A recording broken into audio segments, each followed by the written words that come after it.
கிட்டத்தட்ட 100 வருஷத்தை தாண்டி இந்த தசரா நடக்கு. ஆரம்ப காலத்துல ஒரு கொடிய நோய் ஒரு குழந்தைய தாக்குது. இந்த முத்தாரம்மன் கோயிலுக்கு முன்னுக்கு அந்த அம்மா சுத்தி கும்பிட்டுட்டு பயணி காய்ச்சிட்டு போடுற குப்பை இருக்கு, அந்த குப்பையை எடுத்து அம்மா முன்னுக்கு வச்சு நெத்தில அந்த பிள்ளைக்கு பூசி கும்பிட்டுட்டு போயிட்டாங்க.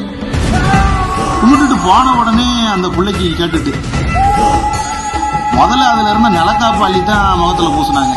அது தடந்தடமா மாறினதுனால அதை முகத்துல புள்ளி புள்ளியா குத்துனாங்க.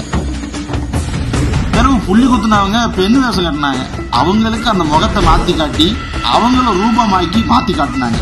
அம்மையோட வரலாறு இதுதான்.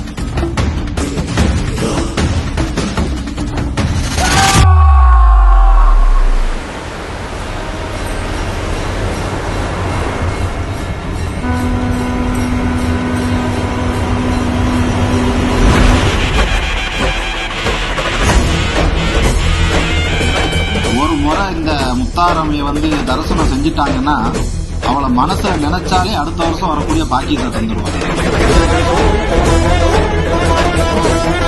100 ஆகி 100 ஆயிரமாயி கடல் போல இன்னைக்கு உலகம் ஃபுல்லா பரவுறதுக்கு காரணம் இந்த அம்மையோட பெருமை இதுதான்.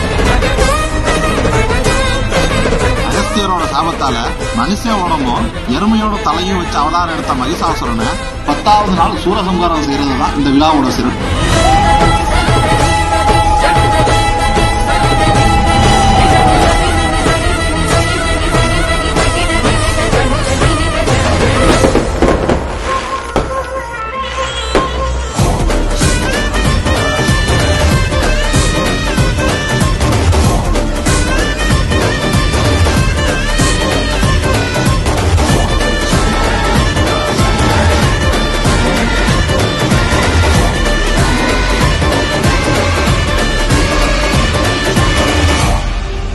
மதம் தாண்டி, இனம் தாண்டி, மொழி தாண்டி, சமயம் தாண்டி ஒரே இடத்துல ஐக்கியமா இருப்போம்.